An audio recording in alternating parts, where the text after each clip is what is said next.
Olá, gente, tudo bom? Meu nome é professor Álvaro Dias, eu faço parte da maravilhosa equipe do curso do professor Ronilson Mendes, um curso aqui no centro de Taguatinga, né? Que já é conhecido por todos, tá? Pelo nosso índice de aprovação, pela procura que a gente tem aqui dos nossos alunos que já nos conhecem, né? Que já passaram em vários certames e continuam estudando com a gente, tá bom?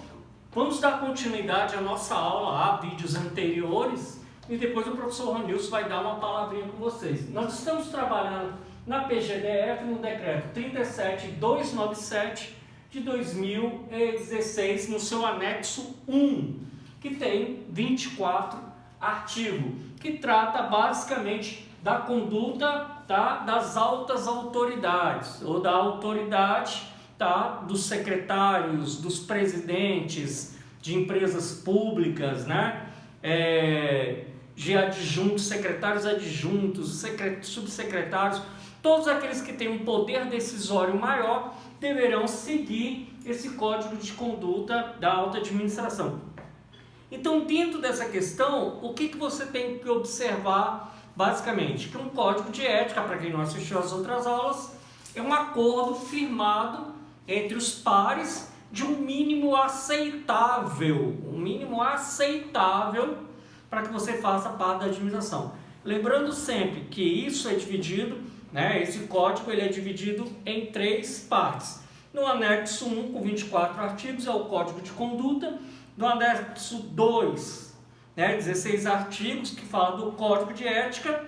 E no 34, que fala ou no artigo 3º, anexo 3º, 34 artigos, que falam das comissões de ética. Mas lembrando que nesse primeiro momento que a gente está trabalhando aqui, a gente só está falando de autoridades, tá? Secretários, presidentes de empresas públicas, é o pessoal que tem o poder decisório. E como a gente viu anteriormente, né, tem que o quê? Se portar de maneira adequada, evitar conflitos de interesse.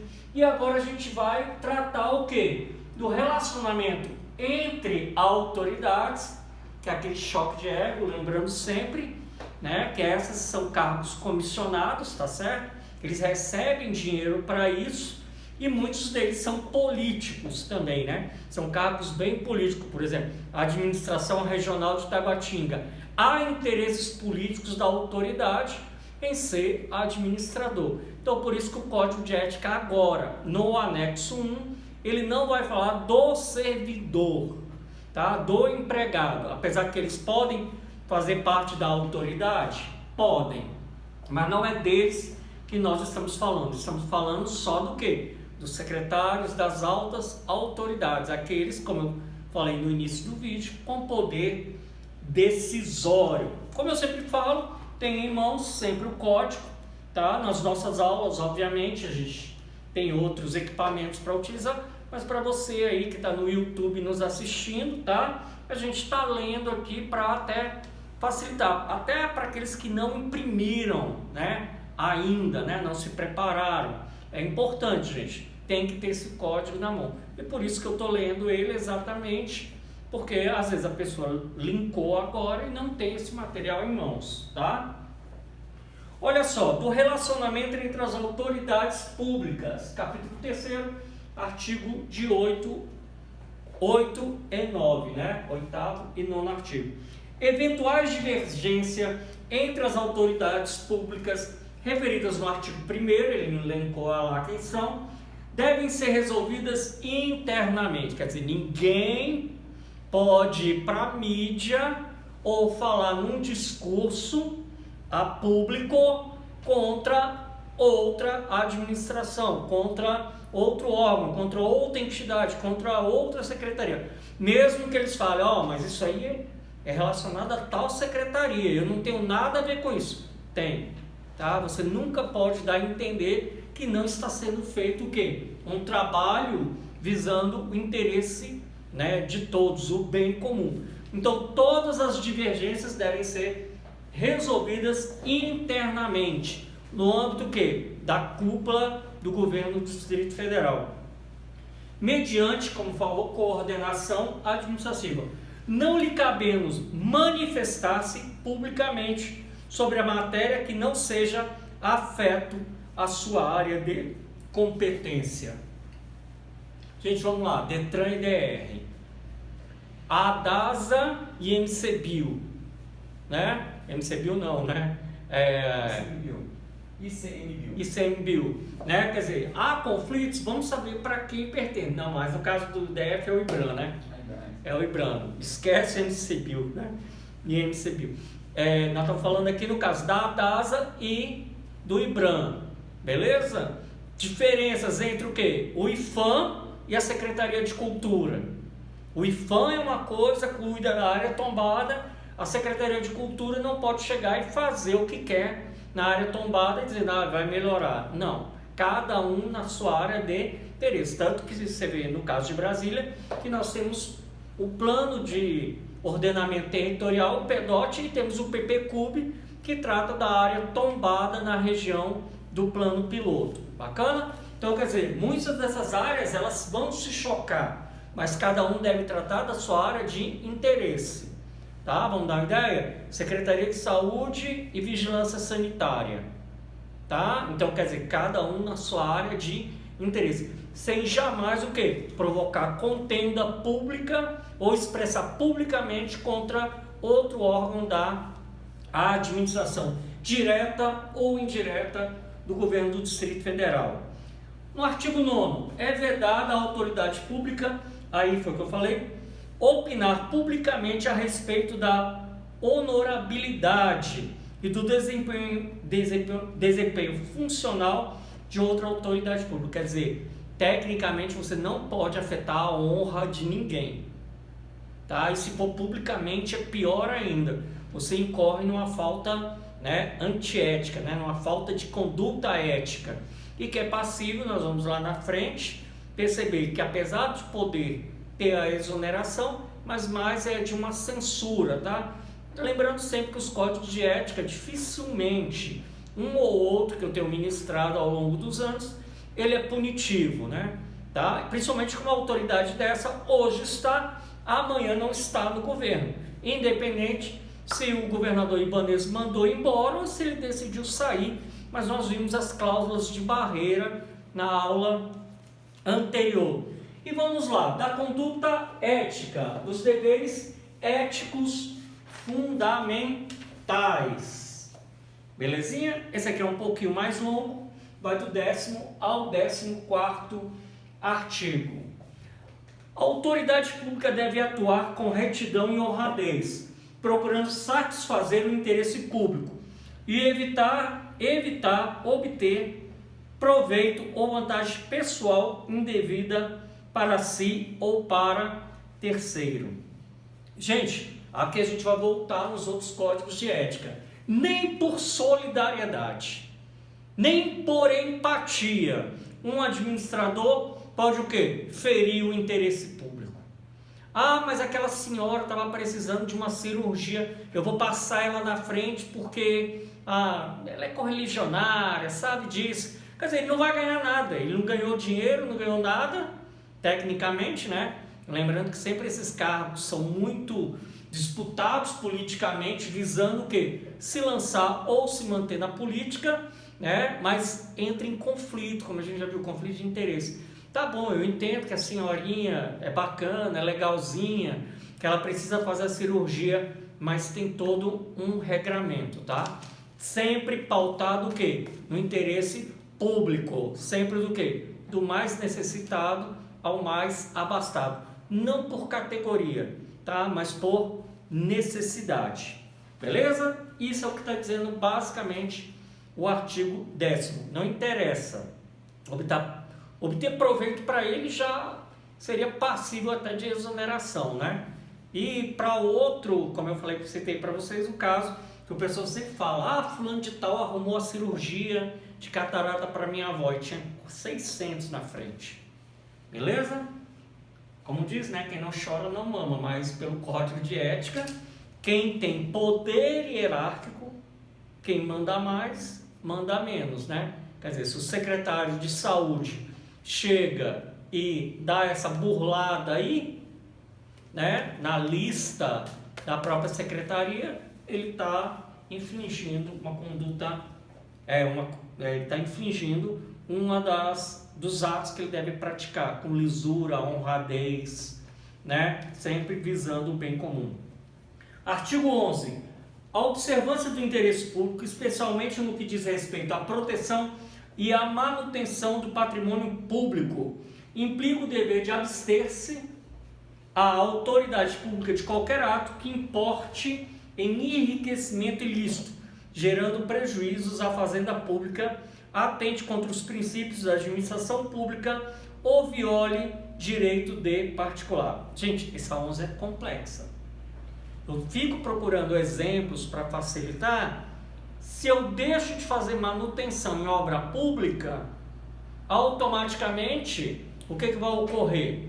Eu podendo fazer, não o faço. Que na hora que cai um pedaço do eixão, a empresa que reconstruiu o eixão, né, durante 10 anos pagaria para ela só a manutenção do que foi pago apenas para o quê? Para repor aquelas 2 pistas que caíram ali no eixão em cima da galeria. Então, quer dizer, ele tem que agir preventivamente, beleza? Ele não pode, visando esse enriquecimento, deixar que a coisa descambe. Vamos dar um exemplo? Nós tivemos, não vou citar o nome de ex-governadores, porque não vem ao caso, que Brasília tem prótese que não vai usar por 50 anos. Quem ganhou com isso? Houve a licitação foi aprovada pelo Tribunal de Contas. A licitação foi observada pela Secretaria de Saúde. E como se compra próteses para 50 anos que não serão utilizadas, sendo que ela tem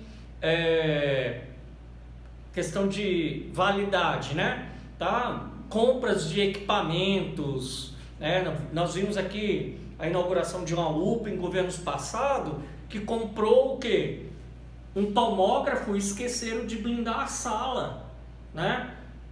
Então, quer dizer, quem faz isso? Por que fez isso? Porque é culpa do administrador. Aí vai se questionar se ele ganhou ou não, né? Dentro dessa questão do enriquecimento ilícito. 12. A autoridade pública não utilizará bens ou recursos públicos, humanos e materiais para fins pessoais, particulares, políticos ou partidários, nem se valerá da sua função para obtenção de vantagem indevida. Vamos lá? Há uns anos atrás, um coronel da PM utilizava-se da viatura da PM para pegar e deixar os filhos na escola, porque ele disse que ele não tinha tempo, porque ele estava tratando de assuntos da Polícia Militar do Distrito Federal. Não justifica. Ele não pode usar jardineiro da Terra Cap, né, ou da Nova Cap, para fazer um quintalzinho no fundo da casa dele. Ele tem uma mansão no lago, ele manda o quê? Podar aquele fundo para ficar mais limpinho, tá? Ele sim, o administrador comete falta ética, né? Vamos dar um exemplo? O administrador do Lago Sul vai ter sempre o Lago Sul em primeira monta. E isso aqui o artigo diz que ele não pode se utilizar disso. Por quê? Ele manda e o outro obedece. Tá? Artigo 13. A idoneidade é condição essencial para a ocupação de cargos públicos ou comissionados. Óbvio, né? A idoneidade, ser idôneo, é prática, chovendo molhado, mas teve que colocar. Aí ele vem no 14, para a gente pegar aí os seus 6 incisos. São deveres da autoridade pública, dentre outros, agir com lealdade e boa-fé, quer dizer, não falar mal do outro, não falar pelas costas e de boa-fé. Errar, todos erram. Mas não pode ser o quê? De má-fé, como eu falei para vocês, comprar aquilo que não tem necessidade, tá? Ser justo e honesto no desempenho de suas funções, de suas relações com os demais agentes públicos, superiores hierárquicos e com os usuários do serviço público, justo e honesto. Já citei aqui o caso da senhorinha que passa na frente. 3. Praticar a cortesia e a urbanidade nas relações públicas e respeitar a capacidade e as limitações individuais dos usuários, sem discriminação ou preconceito. Aqui, gente, Nós temos alguns políticos que falam e não dizem nada. Esse artigo está dizendo o quê? Não adianta tecnicismo, não adianta você ficar embromando.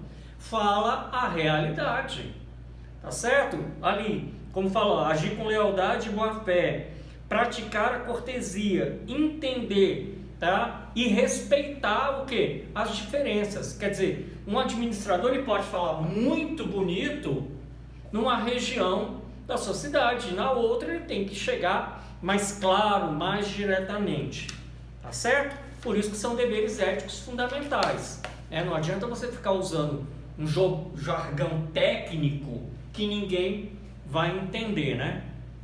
Beleza? Respeitar a hierarquia administrativa, sine qua non, né? Respeita a hierarquia. Já imaginou um secretário de saúde falando que o ibanês não sabe nada de saúde? Lógico que ele não sabe, mas ele não precisa falar, tá? Não ceder a pressões que visem a obter quaisquer favores, benesses e vantagens individuais. Chovendo molhado, vai só se repetindo, ele só elencou, ele só colocou aqui dos deveres fundamentais. Reconhecer o mérito de cada servidor e proporcionar igualdade de oportunidades para o desenvolvimento profissional, não admitindo atitude que possa afetar a carreira profissional de subordinados. Lembrando que chefe tem chefes, e aí vai caindo e às vezes passa o quê? A perseguir um servidor público que de repente faz parte de um sindicato e que incomoda direto. Então quer dizer, vamos pegar aquele médico, onde é que esse médico mora? Mora em Ceilândia, ele trabalha no Hospital Regional de Ceilândia, vamos mandar ele para Planaltina. Quer dizer, você tem esse poder? Tem. É ilegal? Não é ilegal, mas é imoral. Então você tem que reconhecer os méritos, incentivar. Um médico que está na Secretaria de Saúde, por que ele deve ganhar gratificação? Ele fez um doutorado, ele fez uma especialização, e aí nós vamos evitando que esse fato de pequenas perseguições políticas nesse padrão hierárquico possam reconhecer. Por isso que ele diz que reconhecer o mérito de cada servidor. Mesmo aquela faxineira que está ali, ela tem uma função, mesmo que ela não vá para a Disney, ela tem uma função ali de estar limpando, tá certo?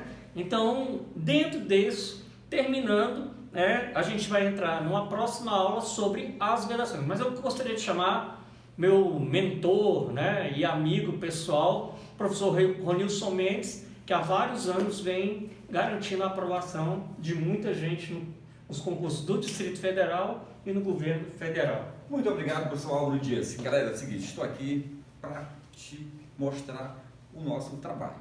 Nós temos 2 manuais de questões. Um da parte da legislação e conhecimentos sobre o DF, a RID, e outro sobre a parte de arqueologia, noções de administração pública e administração financeira e orçamentária.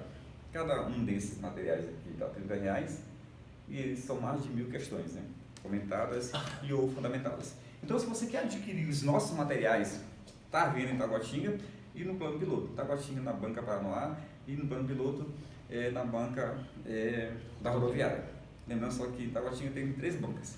Olha só, esse material ele é fundamental se você quer potencializar os seus estudos. Então, eu te aconselho a adquirir. E outra coisa, se você tem condições, tá bom? E precisa de mais questões, nós temos aqui um curso presencial. Todo domingo nós temos um aulão independente, tá? Então você pode pegar o nosso próximo aulão, que ainda está com algumas vagas, entendeu? Aqui em Taguatinga Centro. É o dia inteiro. Ronilson, eu quero a programação, quero saber valores. Para você saber tudo isso, entre em contato pelo WhatsApp 991-990866. E também na descrição do teu vídeo eu coloquei aí um simulado especial para você. E no final, todas as informações sobre os nossos eventos aqui em Taguatinga. Valeu, galera! Muito obrigado! Tchau!